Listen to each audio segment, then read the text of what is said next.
Lebanon में जो Hezbollah संगठन सक्रिय रहता है वो हमेशा से इजराइल के लिए खतरा बना रहता है। और हमने देखा था जब हमास के साथ युद्ध जारी था इजराइल का, उस समय हिजबुल्लाह लगातार उत्तरी इजराइल के इलाकों को निशाना बना रहा था, जो इजराइल के रिहायशी इलाके थे उनको निशाना बना रहा था। तो ये एक लंबी लड़ाई हिजबुल्लाह के साथ इजराइल की रही है। और अब जब ईरान के साथ उसका ये जंग जारी है तो ऐसे में इजराइल को लगता है कि हिजबुल्लाह उसके लिए एक बड़ा खतरा अभी भी बना हुआ है। हालांकि बीते दिनों में कई बड़े कमांडर, कई हिजबुल्लाह के जो प्रमुख रहे हैं उनको इजराइल ने मार गिराया, लेकिन उसके बावजूद भी वहां नई लीडरशिप पैदा हो जाती है जो इजराइल के लिए खतरा बनती है। और इसीलिए इजराइल अब ईरान के साथ साथ में हिजबुल्लाह के तमाम ठिकानों पर हमला बोल रहा है।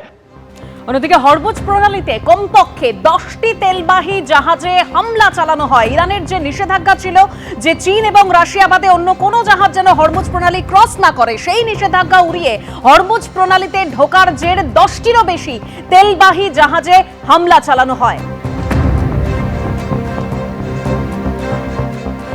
সেই ছবি আপনাদের সামনে রেখেছি। 10টিরও বেশি তেলবাহী জাহাজে হামলা চালানো হয়। ইরানের যে নিষেধাজ্ঞা ছিল সেই নিষেধাজ্ঞা উড়িয়ে হরমুজ প্রণালীতে ঢোকার জের কমপক্ষে 10টি তেলবাহী জাহাজে হামলা চালানো হয়েছে। পারস্য উপসাগরের কাছে এখনো অনেক জাহাজ আটকে রয়েছে সেখানে।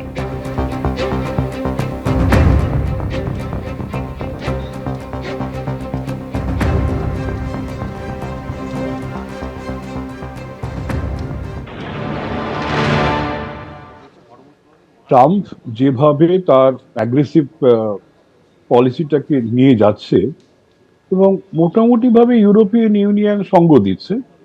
আমরা দেখলাম স্পেন বলেছিল তাদের যে দুখানা যে বিমান উড়ানের জায়গা আছে যেটাকে ব্যবহার করা হতো যুদ্ধের জন্য সেটা ব্যবহার করতে দেওয়া হবে।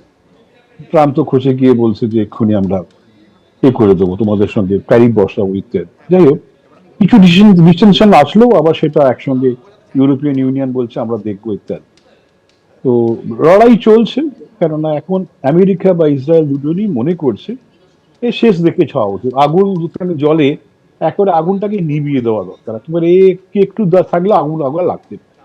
ওরা মনে করছে ইরানের যাবতীয় যে নিউক্লিয়ার সিস্টেম গুলো আছে যা একদম ধ্বংস করে ফেলা হোক, সারেন্ডার করুক, তারপরে থামা হবে, এরকমই একটা সিদ্ধান্ত ওরা নিয়েছে। এবং যেহেতু অনেকটা ব্যাকফুটে, ওরা সাকসেসফুল না, ওদের সুপ্রিম রিলিজিয়াস লিডার যিনি হচ্ছে তিনটে বাহিনীর প্রধান আয়াতুল্লাহ খামেনিকে ওরা হত্যা করেছে এবং তারপরে যারা লাইন আপ ছিল তাদেরকেও হত্যা করেছে। এই জায়গায় তারা মনে করছে যে ইরানের যা অস্ত্র আছে, ইরানের পার্টিকুলারলি মিসাইলস, সেগুলো তো মানে অসংখ্য দিন চলতে পারে না। মোটামুটি ভাবে 50-60টা খরচা করলে আর 30-40 দিন ম্যাক্সিমাম হয়তো যা আছে চলতে পারে।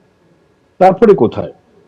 এখন অনেকে বলছে গোপনে, না গোপনে যখন ইসরায়েলের মোসাইডের যে স্পাই এজেন্সি আছে যে ধরনের খবর তারা জোগাড় করছে, কোন ঘরে খোমেনি শুয়েছিল সেটাও তাদের কাছে যদি খবর থাকে, আর হ্যাঁ মিসাইল লুকিয়ে রাখবে, খুব একটা এরকম আমার মনে হয় না। তবে যেহেতু ওরা এখন যারা রিভলিউশনারি গার্ড যারা আছেন তারা মনে করছে ক্ষমতা হস্তান্তর হলে, ক্ষমতা চেঞ্জ হলে, রেজিম চেঞ্জ হলে তাদের কেউ ছাড়বে না। সুতরাং তারা যা অস্ত্র শস্ত্র আছে তাই নিয়ে আমেরিকার যে সমস্ত ঘাঁটি আছে এখানে পারছে করছে। শুধু আমেরিকার ঘাঁটি নয়, যারা আব্রাহাম অ্যাকর্ডে ইসরায়েলকে সমর্থন জানিয়েছে তাদের, পার্টিকুলারলি সৌদি যদি আব্রাহাম অ্যাকর্ডের মধ্যে নেই কিন্তু ইসরায়েলের সঙ্গে তার একটা বন্ধুত্ব ভাব রেখেছে, ব্যবসা ভালো করছে।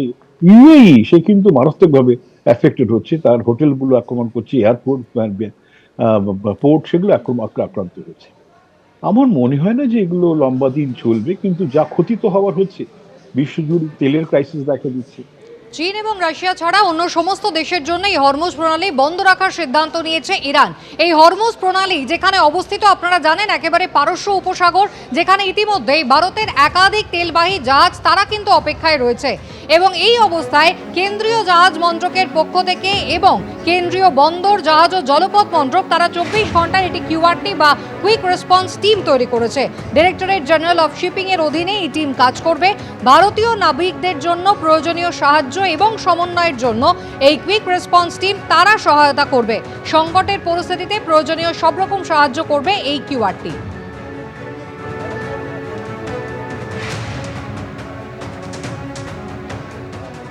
এবিপি আনন্দ, এগিয়ে থাকে, এগিয়ে রাখে।